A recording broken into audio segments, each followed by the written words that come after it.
All right, I'm going to go ahead and get started. Thanks everyone for joining us today for this panel discussion regarding using data to grow your PR budget and your team. Today, I'm honored to be speaking with two top communications and PR executives who have agreed to share with us how they have successfully leveraged data to do exactly that, and in the process to advance their careers. This topic couldn't be more relevant than it is right now in uncertain economic times. When budgets are scrutinized so intensely, proving impact is really critical. The challenge creates a tremendous opportunity for communications professionals to set a new bar with data-driven PR. But first, it is my pleasure to introduce our speakers today. I'm honored to speak with first Clarissa Horowitz. Clarissa has more than 20 years of marketing and communications experience and has always been passionate about data, analysis, and measurement. Most recently, she was Vice President of Marketing at BitGo, where she led the company's global marketing strategy.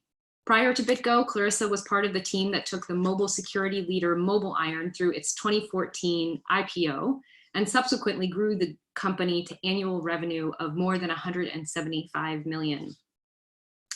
Welcome, Clarissa.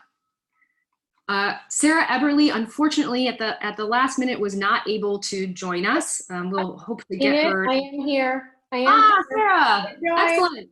So happy to have you. Last minute. Thank you. Yeah, absolutely. All right. Well, Sarah currently serves as Director of Global Public Relations at Sophos. Sarah has a unique blend of award-winning full-service PR expertise for startups and major corporations, lifestyle journalism, social media, and digital marketing experience with over 25 years in the media and communications industry. Uh-oh. I hope I haven't lost you all. In the PR and marketing world, Sarah is known for developing key messages, coaching CEOs, as well as any level executive on dealing with press interviews, writing witty sound bites, creating marketing, PR, and social media strategies, writing press materials, blogs, social media content, generating traditional and digital press coverage, analytics, and much more. Great to hear your voice, Sarah, and thank you for joining us. And also Lona Taranen. Lona brings over 15 years of experience creating and executing strategic integrated marketing and PR campaigns to Mimecast, where she oversees brand, thought leadership, public and analyst relations, internal communications, and corporate events on a global scale. Welcome, Clarissa, Sarah, and Lona, and thank you so much for joining us today. And I'm Enid Marin, Managing Director here at Onclusive, which was formerly known as Air PR. I lead our global customer success and operations organization here. And prior to Onclusive, I was at the Nielsen Company, where I did something similar for the paid side of the house, helping marketers understand marketing ROI using insights and analytics. By the way, all of our panelists have generously invited you to connect with them on LinkedIn, where you can find more information about their impressive backgrounds. And for those of you who don't know Onclusive, we are the data science company for communications. Our software and services empower PR and content teams to measure the actual business impact of PR and content marketing across the entire consumer journey, including reader engagement, brand impact, and sales. I think I might have a little bit of a Wi-Fi issue, so I'm just gonna turn off my video until we get to the panel. Thanks everyone for joining us. All right, today we are going to cover elevating communications and claiming a seat at the table. And I will also quickly go through Onclusive's new 5-step blueprint for shifting to data-driven PR. And then we'll move on to the panel discussion, which is really the main event today. We'll focus our time on talking about how PR data and metrics that matter to executive teams and how our panelists recommend tracking these metrics, what to do to gain your executives' trust in the value of PR, and the best methods to showcase your PR results to your executives and to your board. And then we'll wrap the call today with Q&A. You can submit your questions to us through the presentation by using the Zoom Q&A feature. You can do it anytime. We'll take a look at them toward the end. All right, so let's dive in. First, just a quick note about claiming a seat at the table. You and your team are shaping the most trusted messages about your brand. Some of you may be familiar with Nielsen's Global Trust in Advertising report that it creates periodically. Earned media and owned media consistently come out on top of most trusted ad formats, behind only recommendations from people who know me. In other words, it's not necessarily just traditional ad formats that they're looking at, but all types of information that people use in order to make decisions about brands and whether or not to buy from them. The trouble is that while you as communications professionals are responsible for growing brand trust, your marketing peers often get the most of the budget and the recognition. And the reason is that they've been able to prove the impact of their efforts with hard data. In order to get the credit that you deserve and the resources you need, you've got to speak the language of the boardroom. And this means adopting the same types of metrics that are used to measure and report on marketing efforts. That means objective data and measurement of impact on your consumers' behavior, preferably in dollars.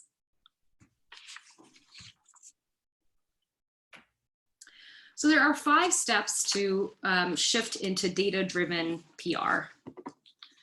We've created this information, excuse me, I've lost my notes. We collected this information both based on our work with our clients, as well as we've observed it during the last 9 years, providing essential data and insights to communications professionals. The first is align your PR metrics with your business goals and executive KPIs. Your executives wake up every day knowing exactly what they care most about. They know exactly what their goals are for the whole year. They have laid them out in advance. And it's really important that your communications goals ladder up to those executive goals. You also need your executives to know that your communications goals ladder up, that they contribute directly to the goals that they care about. So it's important to get executive buy-in on the metrics that matter to you and your business. There are many unique metrics to the communications space. Make sure that your executives know what those are and how you are using them, and recognize the value that that brings, that you're using data to actually make decisions on a day-to-day basis.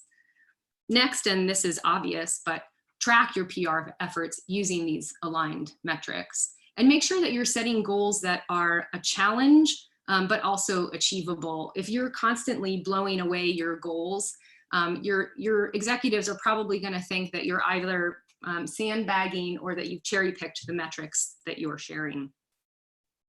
Next, don't be afraid to influence overall business decisions with unique PR data and insights. PR and comms are integral parts of your go-to-market. You should empower your marketing team by providing input that is unique to communications, the key messages that are resonating, etc. Demonstrate that you're a critical business partner. And lastly, and obviously most importantly, showcase your success and be transparent with opportunities to improve, using metrics your executives can understand and trust. Executives like numbers, and they're alert to numbers that don't make sense. If you're touting 7 billion impressions for a US-based campaign, a CFO who's familiar with our population or the world population is likely going to raise an eyebrow.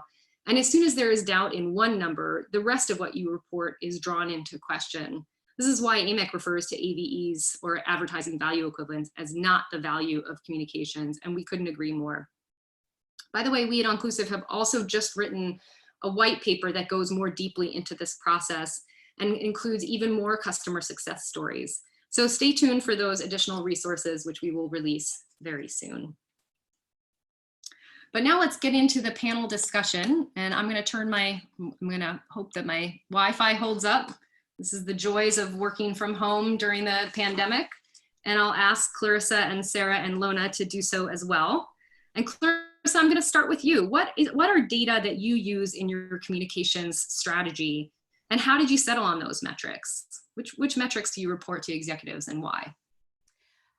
Sure. So I look at several things, and I don't think this is going to be that surprising to anyone on this call, but I look at volume of coverage. I look at share of voice. I look at the power of voice, which is an inclusive piece to say that essentially weights the coverage based on the outlet that it's in, your presence in the story, lots of different things. And what I think is so interesting about that is that not all media outlets are created equal. We all know this. And so it's really helpful to be able to illustrate to somebody that, yes, I know that, this other company is getting more coverage in terms of volume, but look, the quality of what we're getting is much better, and that's giving us a much better level of reach. And speaking of reach, amplification is a really, really important point for us, because it's sort of the feeling of you've gotten this great story, but is it the tree that fell in the woods when nobody was around? Like, how do you know there's actually been something? And I remember years ago when a previous company had gotten a story in Fortune, and my CEO got emails from a friend on Saturday morning from people who had just gotten their print edition and were flipping through it and saw the company. And so it's fabulous when you can make that kind of feedback happen, but you really can't rely on it. So I think it's looking at measures that try to prove that this really is working. And I think that the really important thing too, for the way I look at things, is that none of this matters in a vacuum. It doesn't matter if we have, a ton of coverage. What really matters is understanding how we're doing relative to competitors, because ultimately that's our goal. We are trying to create air cover for sales and build preference for the solutions of the companies we represent. And if we look at those just on their own, then we're really not getting good information. One of the other things I started tracking, and I'm very fortunate to have a great partner on the analytics side at Onclusive that I meet with every couple of weeks. And she has been so deeply ingrained in our business that she's been able to help me come up with some creative ways to look at things. So one of the things I was hired to do at BitGo was manage this company's evolution from software tech company building crypto wallets to financial services institution. And that's a big change. And so obviously that had a lot of repercussions across everything we did in marketing, from messaging and outreach and website and things like that. But what we looked at after about a year, 5 quarters of this, was we did an analysis looking at how was the company being characterized by reporters in earned media, and how are we doing at making that transition? And so we looked at all of the terms that people had ever used to describe the company, bundled some of them together because they were related, but we were able to show that over time, the mentions of the company as a startup, or as a security company, or as a tech company, were going down, and measuring the company as a financial services company, or calling it a custodian, or something further up the food chain, was going up. And that was a fascinating set of pie charts to be able to share with people. Super interesting. So in other words, looking at the messages that resonate over time and which are most powerful specifically for your brand, even as it evolves. Sure, but then it was also saying, okay, we need to be more active about this. So as we were pitching stories and working with reporters, we were being very specific that this is what kind of company we are, and you should refer to us as this. So it was getting the insights, but then actively managing it so that we would see results in the future. That's awesome. Lona, what about you? Sort of same question. And how did you get executive alignment and buy-in for data-driven PR? Sure. So when I first came to Mimecast, one of the goals was to really drive awareness for the brand and the company itself as a security player in the market. And that was about 4 years ago. And when I came in, I was asking the PR agency at the time, how did they really measure success? And I knew I was dealing with an executive team that really liked data and numbers. And at my previous company and at previous things I had done, I was at RSA for a while, a lot of people focused on pieces of coverage or share of voice, which tells part of the picture. But I was really looking for a more holistic view into how we could see what the current state is and what it could be and where we should be focusing our efforts from a PR perspective. So we do measure some of the same things Clarissa was just saying. I was really excited when I got involved with AirPR Now Inclusive for Power of Voice, because it's another level of insight that we're able to share, understanding the relevance and of course how often it's shared, and from the company itself, the reputation of the company itself. It was also interesting to have insight into traffic that was coming to Mimecast from the coverage that we were getting. But it also allowed to being able to show this data, as you were saying in the very beginning, Enid, when you give a number to executives and they just don't believe what you're selling them, that your share of voice is that much better than the competitor, or they don't listen to anything else you're saying.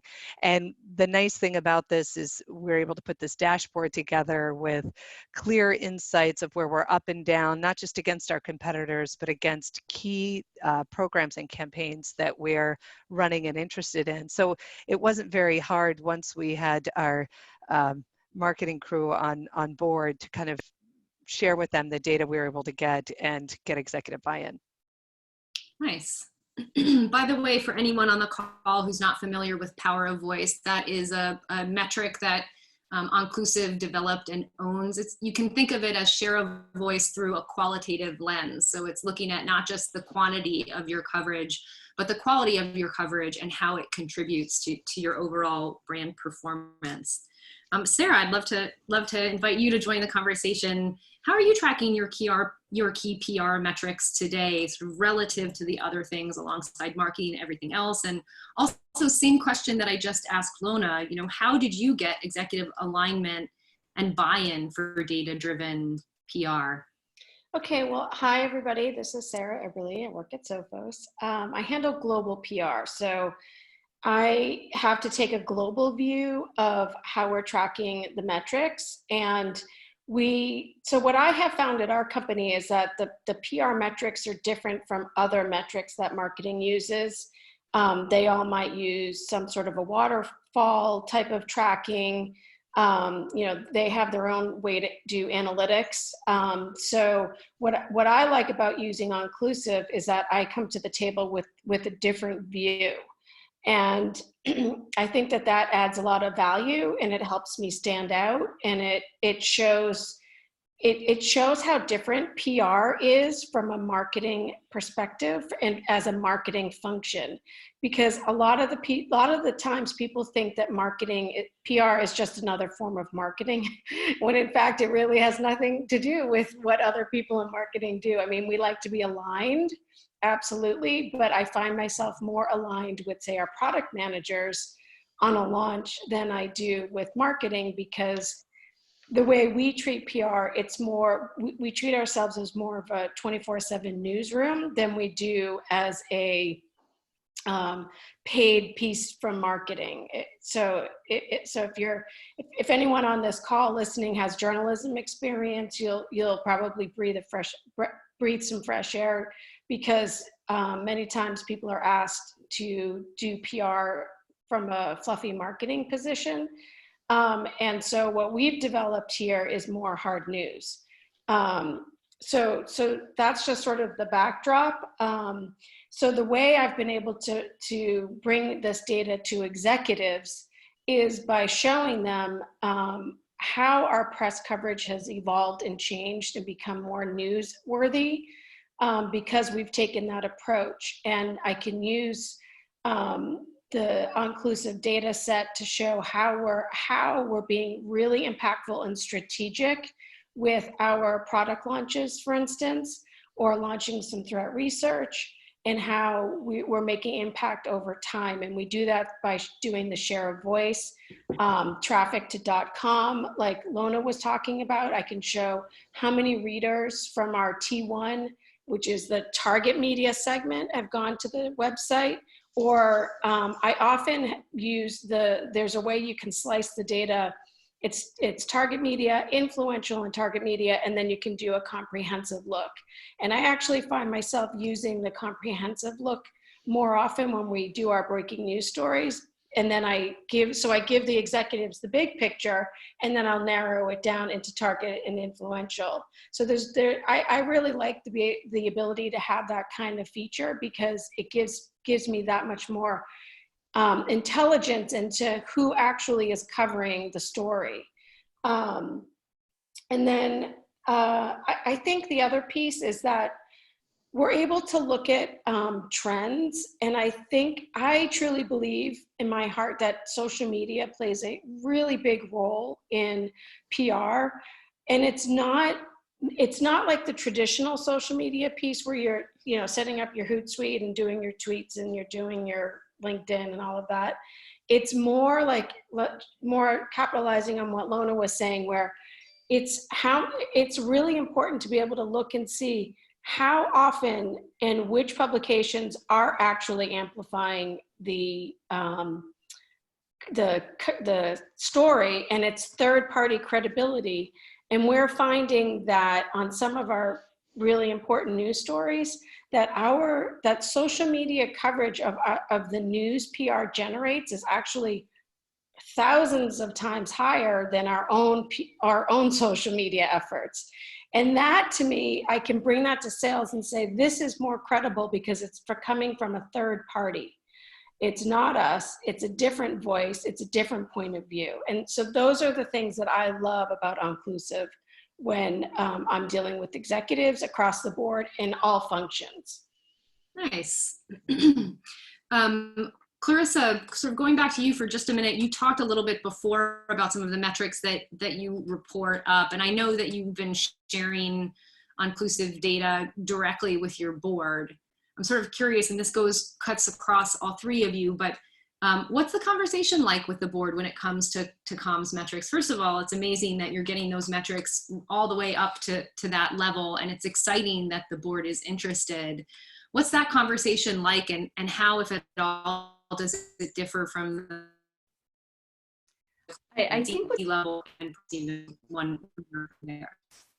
Yeah, I think what's really important to understand when you're making a presentation to the board or even to other C-level executives is honing in on the difference between reporting versus analysis.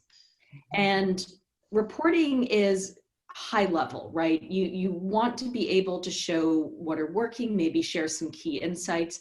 But I think the risk that we all run is we find this stuff fascinating. So you kind of want to share more of the analysis piece with people. And I've really worked with people over the years to make sure that they understand, like, this is all great information to have. You absolutely need to be doing this analysis and measurement and assessing what's working and what's not working and what can you be doing better, where are your competitors getting coverage, who are you going after next.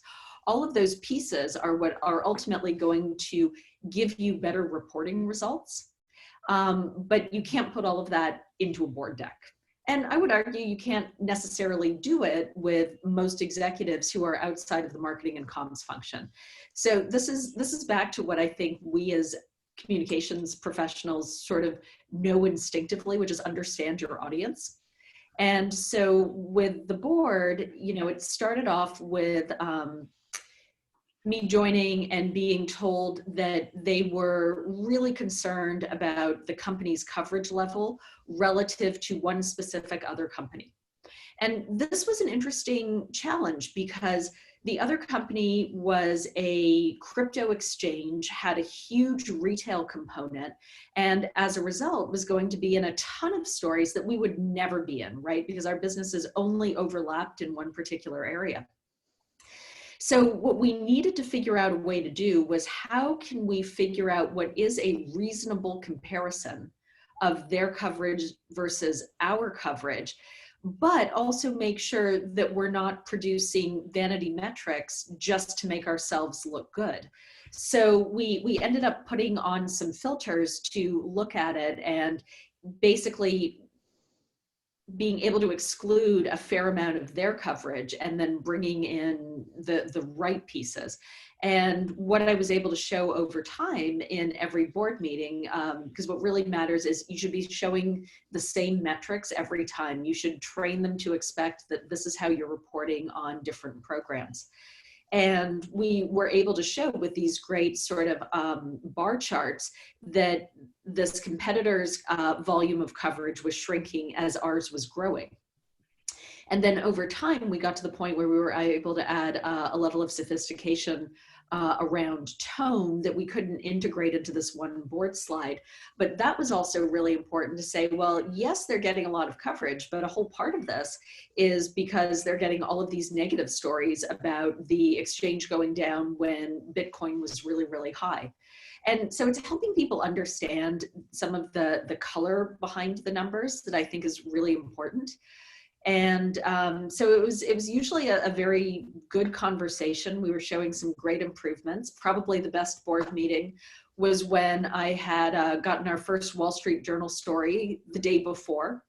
But that brings me to another point, which is something I think some of us in marketing are the worst marketers for our own programs. And so what I realized I needed to do was not just communicate internally when we had something good happen, but I would actually write notes, and this has been at a couple of companies, that I would either send to the board directly myself or ghostwrite for the CEO to be able to report to the board on what was going on. And that was a nice way of continuing to sort of stay in front of them with really interesting information in between board meetings. So what I heard was choose carefully to report the metrics that matter and make sure they are in fact metrics. Make sure that everybody understands what those metrics are actually telling us. Provide those data over time so that people can start to understand the trends, and against your goal, I imagine against goals the whole way, so you can see how you're tracking against those goals. Also make sure that they're realistic goals, because nobody believes everybody blows their goals out of the water all the time. And then also the huge relevance of competitive views. Really, really useful information. Thank you. Lona, you've also spoken about communications has aimed at Mimecast, specifically by reporting some of these same types of metrics. How have the data helped you build trust and confidence in the value of PR over time? Sure. So I agree with Clarissa. You have to spend a little bit of time educating on the differences between what the numbers really mean. So I can't tell you how many times I've said share of voice is just volume. It could be negative media that's in there. So when you're comparing yourself against your competitor and you're singly just using share of voice, you're not helping yourself entirely. So how do you get a full picture of what your message pull through is? Quarterly, we do an audit to see all these metrics together against every program that we're running in corporate comms, but the PR program is really robust and being able to provide that data. And I also think that you can see what messages are resonating when you look at this data and understand what it means. So many people may think, oh, wait, the board especially, we need to be in Forbes, we need to be in this particular publication. But when you start to see the data and what comes back and see what messages are resonating with your audience, it really can help you tailor your programming, your campaigns, and also what outlets you're targeting that you may not have anticipated being a big hit for you. And I also agree with Clarissa that they need to see the same data types over time. There may be a little bit of education there, but when they're seeing it month over month, quarter over quarter, they could start to make better sense of it, and making sure that your internal audience, for me, I think it was important to get people that understood the program I was trying to build throughout the business. So they were fans, if you will, or they understood and were bought in, so that, and created in both product marketing, product management, and throughout different parts of the business. So when these numbers came up and they were bought into, they were able to have that conversation at a much different level. Did it take time to get there? Definitely. Again, it was even certain executives that would still confuse things like share of voice and power of voice. It was also us learning how to really take best advantage of the tools that we had in front of us and trying to figure out what was the best data to be sharing out.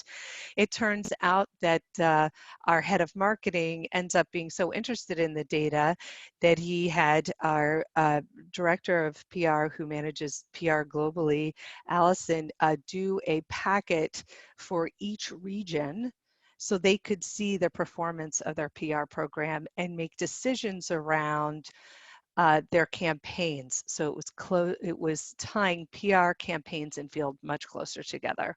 And so at this point, that work's done every quarter by the team, and she shares that out, and the executives in region see it as well.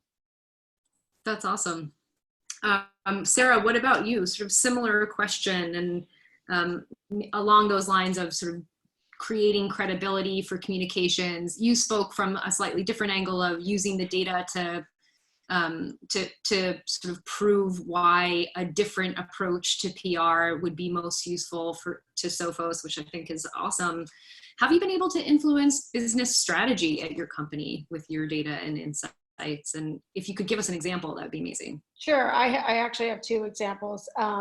One is along the lines of the product launch that I alluded to when I was giving my update before. And I think with product launches, you know, most people in technology know that product launches are really tough to get coverage on now, and you need to be way more strategic. And so we've been able to attach threat research to our product launches, and that type of coverage has just done really well for us. So I'm able to run the numbers and show the differences between, say, a product launch a year ago with no research, a product launch today with research.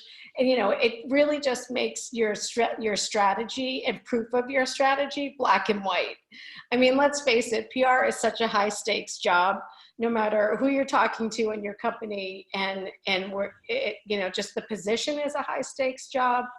The work we do is high stakes. Many of us deal with crisis communications. It's the message that's going out to the press, which is all external facing. You have reputation with journalists. There's a lot at stake in our job. So I feel like having the all-inclusive data there to back it up and to even help me course correct. I mean, I might not hit the mark every single time on strategy, and that allows us to take a look at what the inclusive data is showing us, whether it's power of voice, share of voice, amplification, you know, traffic to .com. We can look at all of those analytics and try and see patterns and trends, and you know, do we shift here, or, you know, do we do it this way next? And I think one of the biggest compliments I got on a recent product launch was from one of our research leads, who said, okay, guys and gals in research, take a look at this. What did we do right? Let's duplicate it. You know, so I feel like I was actually able to, you know, make a dent in achieving what we want to achieve moving forward because of the inclusive results that we were able to show. And then a second example is, you know, we're in the Let me just quickly say, I just want to interrupt for 1 second. That's really awesome. And thank you so much for saying because of the inclusive results, but really because of the results that you drove, that inclusive was able to, as a third-party objective sort of data provider, verify. That's so awesome. I'm really happy to hear it. But sorry, go ahead for your second. Okay. Yeah, thank you. And so the other piece is breaking news. So we do a lot of breaking news, and, you know, we're all in the thick of COVID-19 right now. We have the type of news that is interesting to journalists. And so what we're doing is we're trying to figure out, okay, when do we keep going with COVID-19 cyber threat news? When do we hold back? When do we keep going? What's the story? How is the story changing? So my whole PR team around the world, we have you know, the dashboard up, we're watching, we're monitoring news trends, and we're counseling executives and our threat researchers to say, okay, let's hold back this week. Let's put another piece of news. or, nope, the news is still going. NBC still wants that story, so it's like, it's really minute to minute or hour to hour, day to day, week to week on a certain topic that is in the news. And just being able to look at all the inclusive data, what our competitors are getting, what they're saying, are they behind us? Are we behind them? Like, there's just so much analysis that you have at your fingertips that will help you make better PR judgment. And I think that's where the value is for our team here. I'm gonna be quoting that from now on. I love better PR judgment. You also talked about crisis comms and sort of like using it to settle on the specific topics that you should focus on. I really like that. Some of you may have seen the webinar that we did maybe last year with Experian, 6 or 9 months ago with Experian, where their head of PR said something similar along the lines of, one of the things that the data can show us is this actually a crisis that we need to insert some news about, or is it actually like 2 articles that aren't getting amplified that maybe we don't need to focus our time on it, and really actually let's refocus over here. I don't know if any of you have had any experience with that. Lona, I think you may have also had an example of using the data to influence business strategy at Mimecast. Yeah, definitely. I think that one of the opportunities is, as I was kind of speaking to before, is when you're able to share what are the things that are gaining traction for you, you can start thinking about whether it be topics. For instance, we also do rapid response PR, and you're looking, and we start to see, oh, these are the things that people care about, and these are the publications that matter. So we're able to bundle that information, share it back to the team that's building those types of campaigns, and see where we could really extend that across the business. The powerful part is when you're able to share the dashboard, and like I mentioned, we do that quarterly, both for the whole program and also just for PR, and you're getting comments back after time from executives saying, oh, I see this changed, or what do we think this means? I do think it's important, as we had mentioned earlier, it might have been Clarissa saying this as well, is that we have to have that combination of really understanding what the data means and be able to provide valuable insights. So if you're just saying, for instance, your competitor's up 20% over you this quarter, you have to go to the next level and start to give the insight as to, well, they had a report that got a lot of coverage in these certain outlets. And when you could also see what's working for your competitors, it could help you shape your strategy and your program as well. But when we provide the statistics, there's always a section we call special insights, and we're able to, talk through what we think that, the analysis piece at a level that will really resonate for the audience that's gaining it, that's reading it.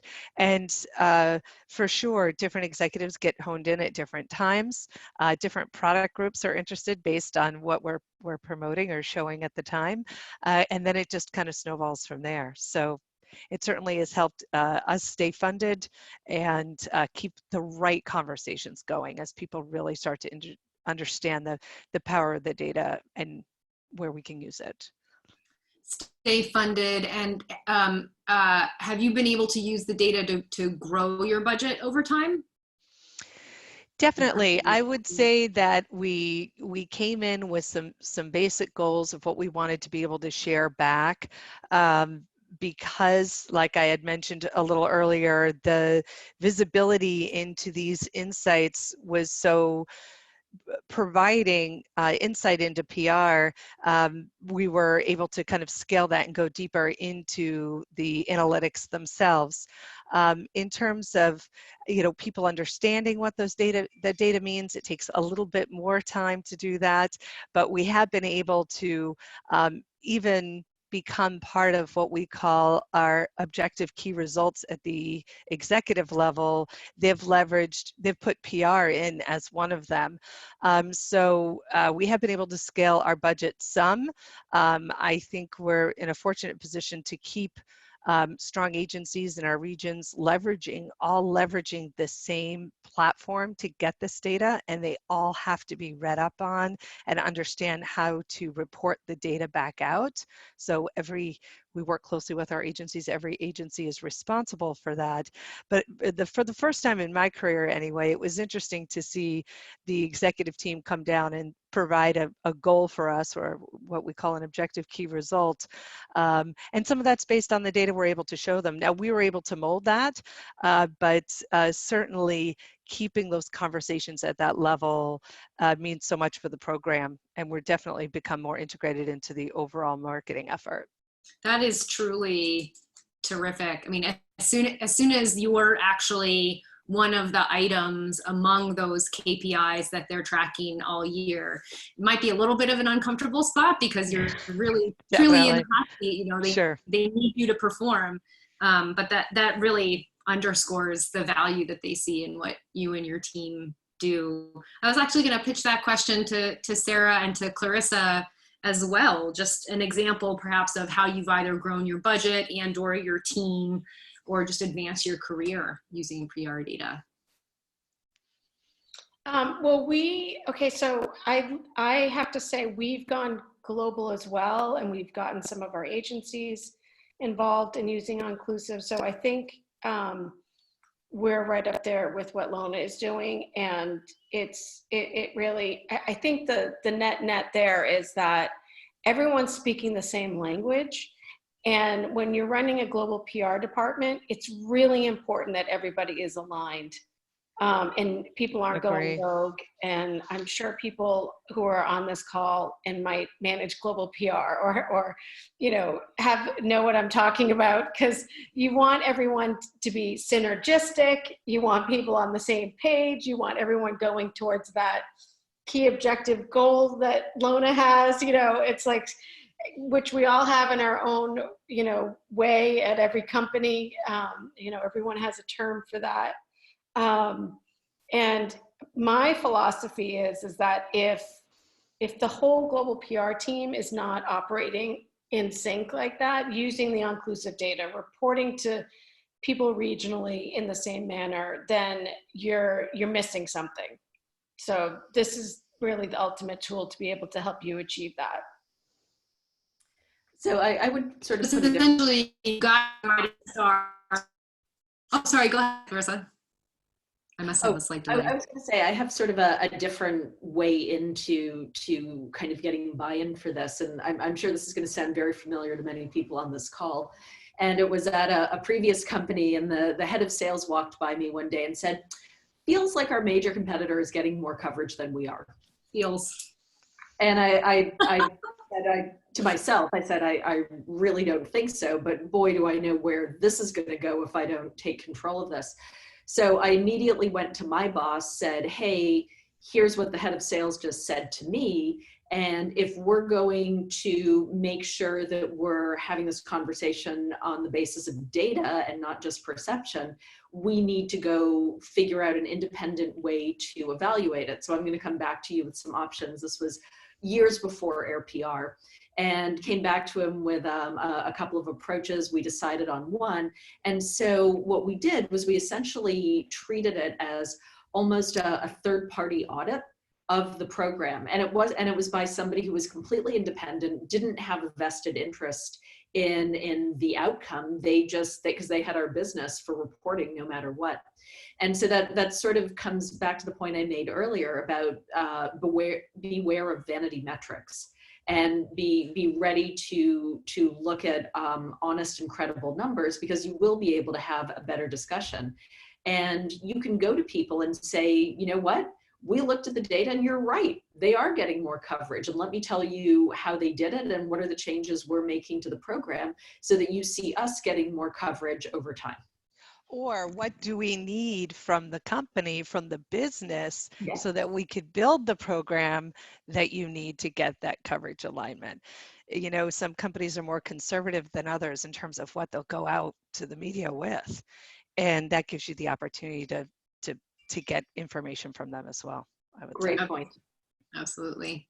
A couple of you have mentioned agencies agencies. Obviously, agencies are really critical, and actually some of you also have, maybe all of you have some agency experience. They're obviously a critical stakeholder in this process.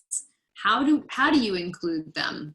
How do you think about them relative to reporting? Well, I'll start. I think that when you begin working with an agency, the first thing you're doing is sitting down together to say, how do we evaluate the success of this program? And so you're developing metrics that work for you, but also that you're vetting with any other executive that needs to be involved. And once you've done that, then I think you've got buy-in, you've got metrics that are aligned with company goals, you're going to be able to show progress. And what I think is really important, though, is that an agency is only going to be as effective as the internal people enable them to be. And so you have to make sure that everyone feels that this isn't like you checking up on them. This is all of us in this together, putting together these programs. And I think, I've spent many years in agencies. There have been times where I've felt like I'm just a seamless extension of a client's team. And there are times when I felt like I've been kept more at arm's length, and I've said, like, here's what we need to do to improve or increase coverage. And to your point earlier, Lona, like, some companies just aren't willing to take that step. But I think when you start to look at data, you have an objective basis to have these conversations in ways that are all about how do we do better? Or in some case, maybe this strategy that we were trying to follow isn't going to work because of the constraints of the way this company operates. So let's come up with something else. So I see it as an independent way to evaluate the PR program, not the agency specifically, and to bring everyone together and keep them focused on what's working. Yeah, I would agree with Clarissa there, and people that have worked on my team will hear me say this all the time, and I say it to my management. The PR agencies are truly an extension of our team.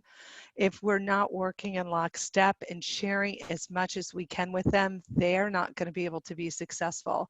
So when we found value in this platform and using this tool, we wanted them as bought in and integrated into the same data points. We wanted them saying, oh, but what about this? And could it mean that?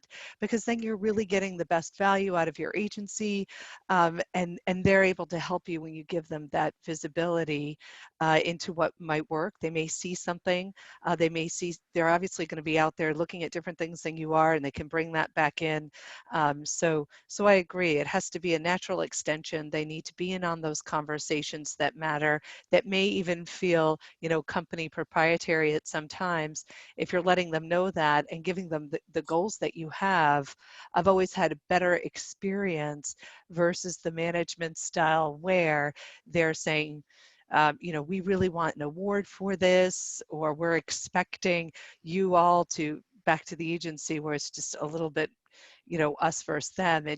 I've never had the best results with that experience. And one of the key things we wanted to do with this tool, and a lot of work that our head of PR has done, is she's really gone in and worked with all the different agencies to get them intimately involved with Onclusive, so that we can all be looking at it and understanding what the results really mean. Yep, I agree. I don't really have much to add there. I think it's just a great way. I mean, like Lona said, you have to be aligned, and I think it's really important. Right, great. I think one of the things that you spoke in advance about, which Clarissa touched on also, Sarah, was just the importance of partnership, but also transparency to the metrics. And I've heard sort of a theme from all of you of, it's important that everybody is looking at the same metrics. And when you're talking about metrics, it's not so much about controlling the message as really understanding what's going on, so you can make better decisions moving forward. Yeah, and I also wanted to just comment on the slicing of the data, because I think Clarissa touched on that, and I think that's really important, because I've been asked that same question, or that rhetoric has rung in my ears as well, where oh, our competitors getting more coverage than us. I mean, every PR person will be faced with that. So I agree. I think it's really important to be apples to apples. And I think going back to the agency needs to be able to understand that as well and know how to slice the data or filter out the apples to oranges, because then you're on the same page so that you're working smarter together and they feel your pain when you're walking down the hall and you're asked that question by an executive. You know, they need to know what you're dealing with on a daily basis. So I think just having everybody using the same tools is really important. Absolutely. I love that point though, Sarah, and I kind of want to amplify that because you're right. It's important for the agency to understand what you're dealing with internally. And so shielding them from that feedback is actually not helpful. Yeah. I think that's hugely important. It's not helpful for anyone, truthfully. All right, well, this was a terrific discussion. Thank you so much. I'm actually going to move on to the next slide because I want to make sure that we have a little bit of time for audience questions. So let's go to key takeaways, and to everybody in the audience, if you have a question that you want to pose to Clarissa, Lona, and or Sarah, go ahead and use the Q&A function within Zoom. Oops, there we go. And just some quick 8 questions already. Sheesh. Yeah, we'll get them, or we'll do our best, and obviously we can follow up after we run out of time if necessary. Some key takeaways, and I know I don't have to sell anybody on this call to this. Earned media is key to your brand's success, especially today, especially right now in our current economic environment. It's an opportunity for all of us as communicators to grab our seat at the table. And really demonstrate the power of earned media and how it contributes to our overall company goals. There are 5 key steps to shifting into data-driven PR and communications. Again, keep an eye out for a white paper coming out soon. But we also, I think, heard from all 3 of you how you've gone through these steps just sort of organically in order to reach a point where earned media has really risen to the level of executive KPIs, as Lona mentioned. And data-driven PR and communications help you make yourself and your team indispensable. I want to just open to review additional thoughts that you want to add. Clarissa, I'll start with you. Oh, I'm just going to keep hammering on beware of vanity metrics. Okay, love it. Lona? Sure. I think that for a long time, there was this thought that you can't really measure PR. It's really just about awareness. And, we've debunked that obviously on this call. I think it's important that people are held accountable. I think there's measurement available. I think, you got to understand what it means, and you've got to be able to articulate that back to not just your business and the business owners, but also understanding that impact to the team and the decisions you make for your program. Cool. My final thoughts, I'll take a different turn and think about yourself and how the inclusive metrics will help you set strategy and improve your PR strategy. Cool. Thank you for that, Sarah. Eric, I'm actually going to ask you to help me out with the Q&A because I can't show my slides and look at the Q&A pop up at the same time. Is there one that you want to pitch to the group? Yeah, sure. Let me see. So I guess I'll start kind of at the first one we got here, referencing, this one's from Joanna. These are great metrics to use, but how are you measuring? How are you weighting? Are you using an existing software program, or did your research team invent a proprietary system? Okay. So let me see if I can rephrase this slightly. I think the question was, how do you integrate with other tools, or do you have something proprietary that you've built sort of custom within your organization? And actually, it's good that we have representatives from different sized companies, because I imagine that the answer is different depending on where you sit. Sarah, did you want to go first? From a PR standpoint, we just use inclusive, and I might, do slides in a different way, but really the software tool is inclusive. Same here. At Mimecast, we've really leveraged inclusive. We don't have a proprietary program. There's also other just manual things we do when we think about message pull through to see, and you can leverage inclusive for that as well. What we've done, and maybe this goes more to the question, is we defined within inclusive what are our top tier media, because there are obvious ones like the Wall Street Journal. Everyone knows that's great, but then there are ones that were really sort of top trades for us in our particular industry. So we wanted to make sure that those were getting an appropriate weighting, whether for us or for our competitors. Got it. Right. And this is another one that I saw here. Does power of voice adjust for client priorities? For instance, the New York Times may not be the holy grail for all clients. Okay, so I guess that one is really for me. Power of voice is the simple answer is no, it doesn't adjust simply based on target media lists. Is a different way of phrasing that. What it does do is it recognizes influential articles based on the way that you're measured within our system. So the tiering is actually we get from a third party. We don't adjust that. We don't have any opinion on it. And it really most closely reflects where a publication will result in a Google search, for instance. So if the publication tends to be sort of on the top, on the first 10 results in search, then that would be considered a tier 1 publication. That said, there are lots of different ways that you can look at power of voice. You can choose to look at power of voice simply among your target media list to see which things are sort of driving the greatest power for you, both in terms of relevance and your performance there. I would like to add something to that. So we don't use power of voice in our presentations that much. We use it more internally with the internal PR team to discuss strategy and things like that, because we feel that it's just not something I would use for executive eyes at this point.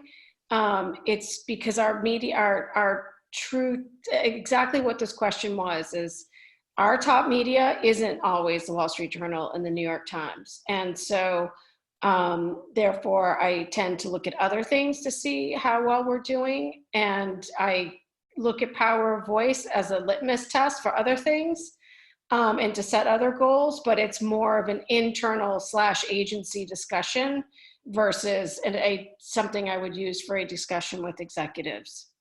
That's interesting. Lona, I think you mentioned that you do share that information. I do, and it does require, we have like the 3 R's next to what it means. And the reason I do is because it pulls in social media, and we have our PR and social media teams pulled together on one team. So we're able to leverage, as we talked about a little bit earlier, the power of social media with PR and kind of talk through what that means. But I think it can't be a standalone metric. It needs to be described, understood, and it can't be overused. It's certainly, to the points made already, is not the holy grail statistic if it's not understood within what I really think is a portfolio of data, looking at it all together and understanding what you're seeing quarter over quarter versus just one piece of that pie, if you will. So something for use in making decisions, not always necessarily something for reporting at the most senior level. I agree with that.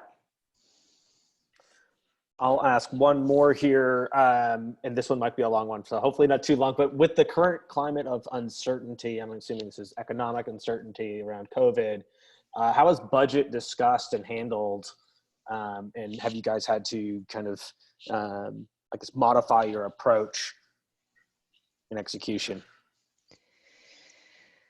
That's a really good question. We have not at this point been asked to make any modifications. We've spent time tracking and looking at the data based on the campaigns we've done to help our audience with services and products that we have. to help folks in cybersecurity with COVID-19, but we have not had to adjust either our spend or at this time. Yeah, I would echo that. Right now, we're status quo. So, and again, we are also focusing on threat research that would help people defend against COVID-19 cyber threats. I think there's also an argument to be made that there are a lot of places where marketing budget is getting slashed, whether intentionally or not, because there aren't going to be any conferences for the foreseeable future. So there's an argument there to be made that you leave PR unchanged for now because you've got savings in other areas. Great point. Or potentially even shift some of those savings. Anyway. Okay. Well, thank you, Clarissa, Lona, Sarah. This has been a hugely valuable session, I know, for me personally, and I imagine for all of our listeners. We really appreciate you taking the time today, particularly because we know you're all extremely busy, and we appreciate all of the input and examples you've provided for us, which, by the way, will influence the white paper that we'll be releasing very shortly. Thanks everyone for joining us today for Onclusive's webinar on using PR data to drive communications. Thank you so much. Thank you. Thank you.